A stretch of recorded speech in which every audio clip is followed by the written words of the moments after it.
Welcome to Weatherwise. I'm meteorologist Nathan Scott. Joining me right now is Aaron Cato. He is with the University of Arkansas. You are the Associate Professor of Pest Management in Agriculture. And this is Weatherwise, but we're going to be talking about insects, invasive insects, specifically here in Arkansas. So let's take a look at the picture behind me, because this insect, I mean, it looks pretty, but it's a big problem for folks just to the east, and you are concerned that this insect could make a big impact here in Arkansas as we go into the next several years. Talk to me about this. Yeah, so this is spotted lanternfly. It's Lycorma delicatula. It's a large plant hopper. It's very showy. It's originated in China, and it kind of looks like it has that exotic look to it. Yeah. Making a big splash in the Northeast especially. I think we've also seen it on like SNL and places like that.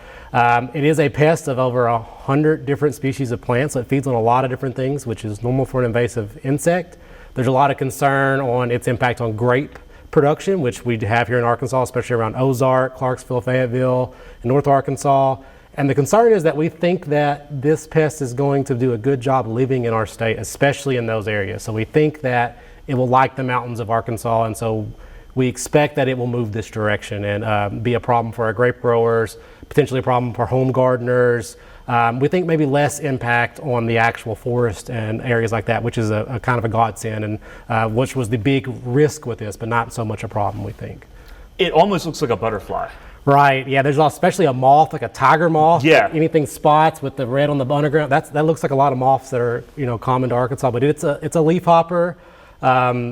I don't think that once you see it, you'll miss it again, because it is that kind of spectacular in appearance. How big is it? The size of a quarter? The size of a dime? Like how large of an insect? The adults are about an inch long. Okay. So like from here to the end of the wing would be about an inch in length. The immatures, the small ones, they can be very small, like the size of a tick, and then they grow up to this size. But they are very big for a leafhopper insect. We got a lot of universities all focused on this insect. Cornell's watching it, Penn State's watching it, you're watching it. Let's take a look at the distribution so far that this insect has been found. And there you see, it started in eastern Pennsylvania, correct? And you can definitely see it has invaded the mid-Atlantic, the Northeast, but it's been spotted as far west as Chicago and also Nashville. So I'm sure you're getting more concerned. It's getting closer and closer to Arkansas. Right, yeah, so it's a hitchhiker, and so on its own it maybe only moved 2 to 4 miles a year, but it lays eggs on train cars, it lays it on semi-trucks, it lays it on your people's campers and things like that. And so you can kind of see some of the areas where it's moved, or some of the main like roadways of the United States, and so that's kind of where we expect it to move. I'll say that this insect has been invasive in other countries like Korea, and it took two or three years to invade the entire country, which, much smaller, maybe an area that's big. But since 2014, it's made a lot of wake, and we expect it to continue to move. We expect that there's a lot more area, especially more in the Midwest, south of Michigan, into the Michigan area, where it's going to really thrive in the temperatures and the climate that they have. So we do expect this to continue, but yes, it is definitely spread out pretty quickly from the area that it started. This is nothing new. We always deal with invasive insects. It seems like there's always something out there that's brand new that you're always watching out for. I know we talked about before was the emerald ash borer beetle, and it seems like that's really taken over a lot of the country because of the same thing. It gets into logs, firewood. So this is the same case that people really need to watch out for. Right, yeah, emerald ash borer, similar area of starting, I believe it was in Pennsylvania, but maybe, I don't know if it was east or west, but it's this idea of this kind of more global society that we have now. There's a lot of insects that would do amazing in the United States and would be a big problem, but they just haven't gotten here, or they hopefully will never will. But insects that are associated with anything that we use to move, like these shipping crates, which is how emerald ash borer came over, they can easily come over. And so spotted lanternfly lays eggs that are pretty innocuous. It's like little green, or not green, gray egg mass on things. They can very easily get onto stuff that you don't know, maybe not have noticed, and then easily come over. And yeah, here's a picture of the actual egg mass. You can see it looks almost like snot or something like that. That's a good description of it. Yeah, and so this is what kind of we're looking out for, because we very regularly find them across a lot of the central U.S. on train cars, on semi-trucks, and for the most part they haven't turned into invasive populations in those areas. But I know, I believe, and I could be wrong on this, Missouri has found this before and was not living, but they found some egg masses. We were just talking about maybe near Shelby County, Tennessee. There's no spotted lanternfly there, but they have seen signs of lanternfly. And this is a concern for Arkansas because we know that we have a lot of tourism, a lot of tourists coming from the northeast, from the north. And so places like around the Buffalo River, Ouachita and Ozark National Forest, that's where I would start to wonder if maybe we would get some campers, semi-trucks, things like that, moving down 40 where we could have some move in. And the reason the invasives are so bad is because their normal suppression by predators like lady beetles, things like that, our insects here don't recognize them. Okay. And so they're coming into a world where no one knows what they are. These other natural ecosystem driven ways for suppression, they don't work on them. And so that's why you see these invasive insects absolutely explode. In emerald ash borer's case, Asian species of ash trees, they don't have a problem. They can fight off the infestation, but our American ash trees, they cannot. And so they just do very well on these species here because they don't know what to expect from them. And that was my next question, if there were any natural predators to the spotted lanternfly. I think a lot of things are eating them, like birds and there's probably some other insects that I'm not as familiar with. In China, there are native wasps, and so we think of wasps as like stinging us. Yeah. But there are a lot of species of wasps that sting other insects and actually help control them, is what we would say for pest management wise. And so there are some native wasps. I believe they're looking at them to consider moving them, bringing over their natural predator, or in this case it would be a parasite, and trying to help actually control it here. And that's a very common thing. Like right now in the news, there's this idea of like screwworm in cattle. There's a lot of different insect species that we have had these countrywide approaches to try to knock the populations back, and invasive pests are one of them. They've actually brought over, I believe, or there's naturally mover with it for emerald ash borer, but it's not working out so well. Yeah. But there is the opportunity to bring over a wasp to try to help control it in this area. So if we're going to have it here in Arkansas, the spots you're going to be looking at are going to be the popular tourist spots. The Buffalo River, maybe Hot Springs National Park where people are camping out. If people spot one of these egg masses or they see this spotted lanternfly, what should they do? Yeah, so they should try to get it identified to a degree, but with the idea that they're going to destroy it. So we want it destroyed first and foremost, but we do want to know if it's here. And so I don't actually manage the program that monitors it. We're looking for it. We're trying to help control it once it gets here. But the Arkansas Department of Agriculture is the organization or the entity that's actually looking for it to a degree. And so we have our plant industries divisions. They have a CAPS program, which I'm going to forget what the acronym means right now. But they are the entity in Arkansas that is monitoring for invasive species and helping to use outreach and education to help us find them and help us destroy them. And so they actually have a website, and I can share that with you later, maybe to attach to this somehow. But I think it's CAPS at arkansas.agriculture.gov, I believe is what it is. Okay. And if you think you find it, send them an email. You can give them a physical specimen or just pictures. Just make sure you're not leaving it out there in the wild. And we're going to want you to destroy it, but we want to know if it's here. And so Bailey Downey is the person who manages that program, and that's who I would get in contact with. But yeah, tourist destinations, shipyards, truck stops even potentially, especially if someone's running from, up in North Carolina all the way, 40 up through North Carolina down here. They're starting to get close to the 40 region in North Carolina. So that's definitely where I think it's going to come in the earliest. But I mean, so it's only a matter of time before it reaches us here in Arkansas. And so if you see one of these, you want to probably take a picture first, then kill it. Yeah. Because there's no emotional no attachment to this, like we want them dead. Yeah, this is not a natural part of the ecosystem. So they don't belong here. You see one, take a picture, kill it, and report it. Yeah. Obviously, we don't want to kill a lookalike, especially if it's like a ladybug or something like that. But I mean, some of them look like certainly a moth. That does look like a moth. It's easy to get a little bit confused. So you have to make sure that you definitely have it right before you go ahead and take its life for the most part. But right, yeah, and that's why we say the pictures and sending them in are important. But if you look really closely if you scroll up to the insect itself, there are some pretty main differences in these. And what most people are keen on is the color. but try to see it actually sitting on the side of a tree, and it's very obvious that it's not a moth and some of the other lookalikes. And so that's what I would mainly focus on. If you see it dead with the wings spread, that's where you're going to think it's one of these like pink underwings, or that down below was that tiger moth I talked about earlier.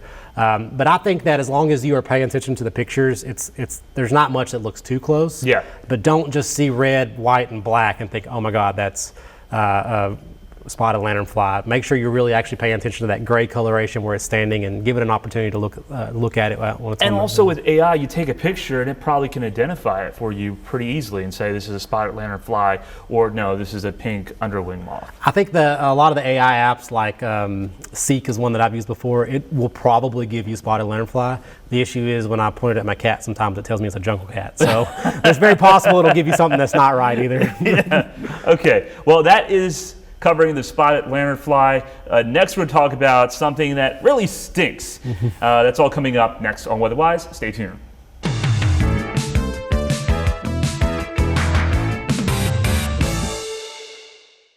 Welcome back. Once again, I have Aaron Cato here with the University of Arkansas. He is the insect expert for the most part, and this segment we're going to be talking about something that you may have seen in your house. If you squash it, you're going to get a nasty odor from this bug. We're talking about the stink bug.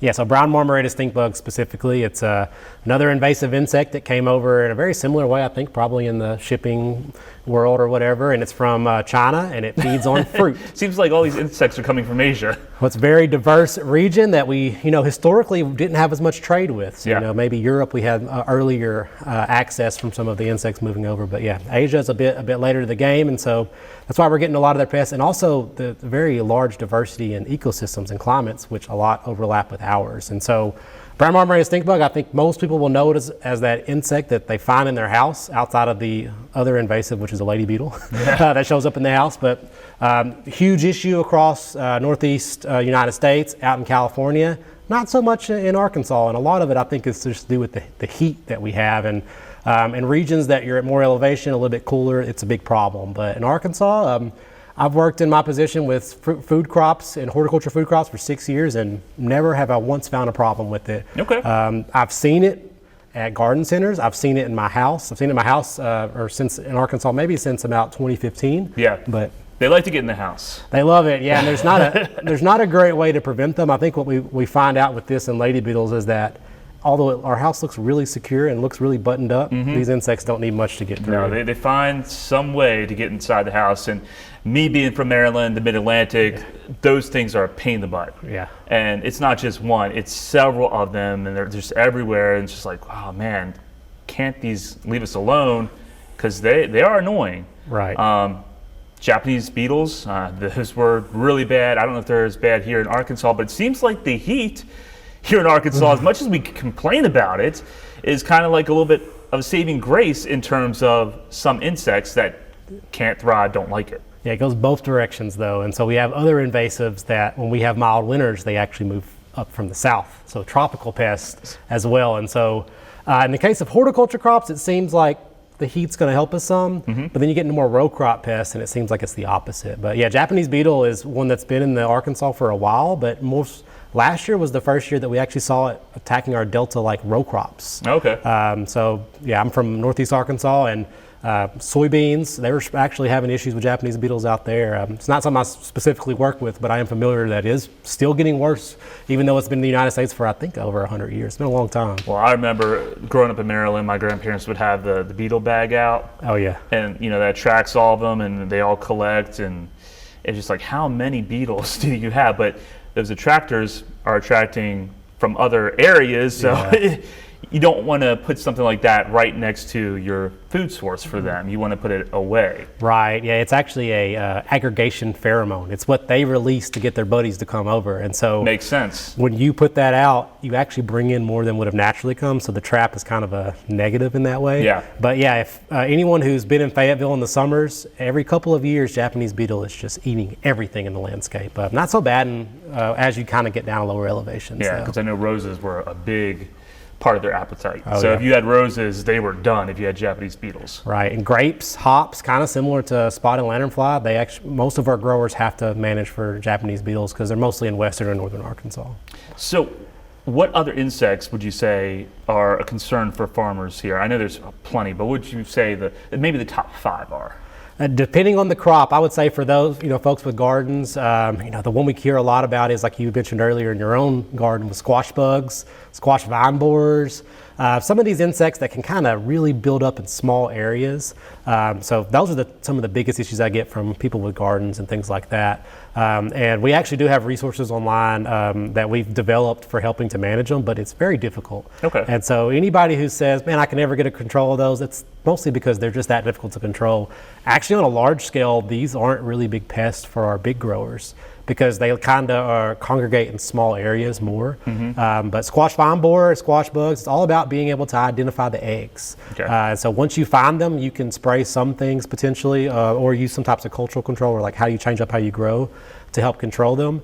But once they get in there, good luck. Well, we're going to talk more about gardeners and how to prevent maybe your garden being decimated by insects. That's coming up in the next segment. We're going to take a break right now, and we'll see you right back here on Weatherwise.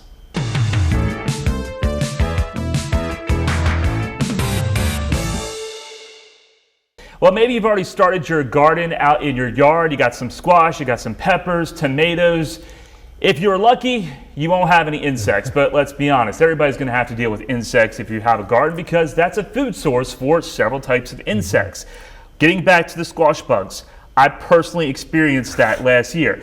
My squash plants were beautiful, and then all of a sudden, they just went kaplowy. Right. Like, I don't know what happened, except I saw there was a softness in the vine, and I looked it up, and I'm like, oh no, I'm done. Because when a squash bug has found your garden, there's not much that you can do, right? It's pretty much over. Well, yeah, so squash vine borer would be the actual, like, not scientific, but the common name we usually use. And so it's actually a moth. It lays an egg on your plant. That egg drills into the actual base of it, and then once it's in there, 100% kablooey, it's over. The good thing is that if you learn to look for them, and I was looking at my garden last night, and I had so many squash vine borer eggs laid all over the plant. And so if you can identify them before they hatch and get in the vine, you can prevent it from happening. The reason why everybody sees it is because those moths are looking everywhere for squash. And it may be you and your neighbor, that's the only squash around for it to look at. Yeah. So it lays a bunch of eggs, and you have a high risk of infestation. And so we actually developed some fact sheets on squash vine borer. Talks about what types of squash, or cucurbits would be another way to kind of talk about squash, zucchini, winter squash, pumpkins, watermelons. What's actually susceptible? It's generally things that are more bush type with larger stems. Cucumbers, watermelons, not typically a problem in them because they're more thin or narrow. And the idea behind it is learn to scout for the eggs. They're little copper looking discs. They're usually laid on the stem or the flowers. You find the eggs, then you can either apply some type of like very organic pesticide like BT, or use something more conventional like a pyrethroid. But BT applied every 5 or so days after you find the egg will actually kill them. But you have to target the caterpillar as it hatches and before it drills into the actual stem. So you have a limited time to actually get something done before your garden's decimated. Along with that, you can't plant anymore in that area, right? If they found that area, I've heard that you've got to do something to the soil before you can plant there again, because they hibernate in that soil and will come right back out in the next year. Yeah, I think that the good thing with this is that if you get good at targeting it, you could just prevent the invasion into the plant, and then, it's a zero-sum game on whether they lay eggs and waste their time and you just control them before they get out. But it is true that whenever you're done with your squash, you want to destroy those vines, because sometimes they will actually turn, pupate, like, go into cocoon right near the plant, or they'll just kind of go into the ground as a larva and just sit there. So they're either in the ground as a old caterpillar or as their little cocoon, and as we warm up in the year, they will emerge. And so what you can do is just till your garden. Tilling your garden is going to help. The problem is they fly from wild squashes nearby your neighbor. One thing that we actually offer, though, is at one of our websites, web pages, we actually count degree day models. And so, as I said before, insects are a function of heat. We have a pretty good idea when those little caterpillars are going to emerge from the ground as a moth, and then about how long it takes for them to lay eggs. And so what our model showed was about 2 to 3 weeks ago, they started laying eggs, and we found them everywhere. And so interesting. We use a DD50 model is what it calls. It basically looks at the 50-degree temperature. Once we get to 750 degree days based on this 50 Fahrenheit limit, then we know that they're emerging. And so that occurred in Little Rock maybe about a month, 3 weeks to a month ago. And so once that occurs, we know that the males come out first, then the females, they mate, and then you have a couple days, they lay an egg. That egg hatches in about 7 to 10 days, and then you have a problem. Yeah. Kind of tracking that through the year. It's different every year too, because like last year we were 2.5 weeks early because it warmed up so early. Yeah. This year we think pretty on schedule. We haven't hit 90 yet at Little Rock. Really? So, no. I work too much in South Arkansas. It's been well above 90. It's been definitely above 90 there. But here in Little Rock, we have not reached 90 yet officially. Yeah. Well, it will accelerate it some, but as you said, once they're out and laying eggs, they typically do it through the year. But the reality is that, say they got in your squash and you say, well, it's only end of May. I can plant some more squash and they'll be up.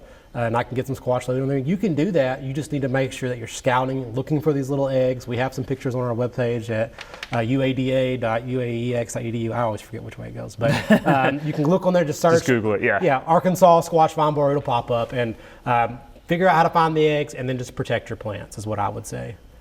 Is there any non-pesticide way? Because so many people are all about organic gardening. Right. Can you find it and then pluck it off, or is it just not going to happen? So you can potentially lower the numbers. The tillage was what I would say is the best way to try to help avoid some of it. If you're not tilling your garden, it's going to build up over time. If you are tilling, you'll see less of it, but it also may just come from the muskmelon that's right beside. These are native insects. They know where to look for squash.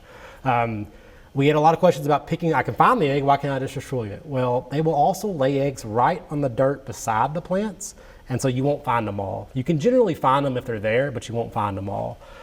So outside of there's really not much to do outside of insecticide. The only other thing was look for varieties that are less susceptible. And so in our fact sheet, we do discuss a few different types of cucurbits that won't be impacted by squash vine borer. A good example is just go to cucumbers and watermelons. It's not squash, but it's going to be less susceptible. Some winter squash are less susceptible as well. And you don't necessarily have to plant those in late fall. And so that's what I would look for, a very narrow stemmed squash plant. One that runs a bit more than being more of a bush, and that will be less susceptible to them. But it's a very bad, the reason why everybody deals with it is because not spraying is how you get into a big trouble with it. Yeah. Well, it seems like there's not just one solution for all the insects that you have in a garden. It seems like you have to have a variety of insecticides or other pest removal types. So if you have a garden, you have to be committed to really going out there every single day to make sure that nothing has started to chew away at the leaves or get at your fruits. And so you gotta be committed. You can't just set it and forget it. You definitely cannot set it and forget it, or you'll remember. Once you remember, you'll find that you have a problem. Yeah. And so what I would say is my job is based around integrated pest management, and this idea of using multiple tactics, so long-term thinking. How do I prevent things from being an issue? All right, I had squash vine borer this year. Let's read up about it and figure out what I can do next year to change it up. If you just have that mentality in your garden, then it makes it a lot easier. I would say that at a minimum, just scouting your garden once a week will get you 80% of the way there.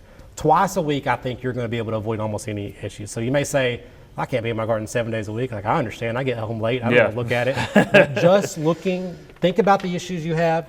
Think about what the issues your neighbors have and look for those things twice a week. Then you can respond to them. And that really is that long-term mindset to getting over the problem. So I don't think there's any problem we can't avoid, but you just got to have that mentality to it. Okay.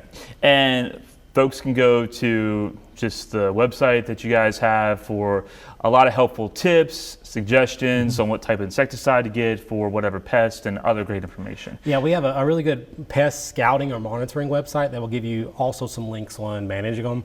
What I'll say is you may get frustrated looking for recommendations on what to use. What I'll say is there's 1,000 things to use, so it's hard for me to tell you a huge list. Yeah. But generally we have an MP 144 actual insecticide management guide on what to use where.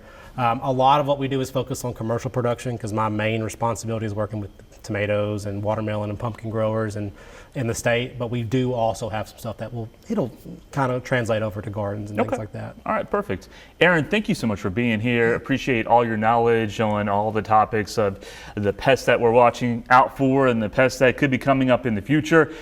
I'm always looking for your ideas, your topics that you want me to discuss here on Weatherwise. You can send them directly to my Facebook page. Just go ahead and Google that, or you can email me at scott@thv11.com. Thanks for watching Weatherwise for today, and I'll see you soon.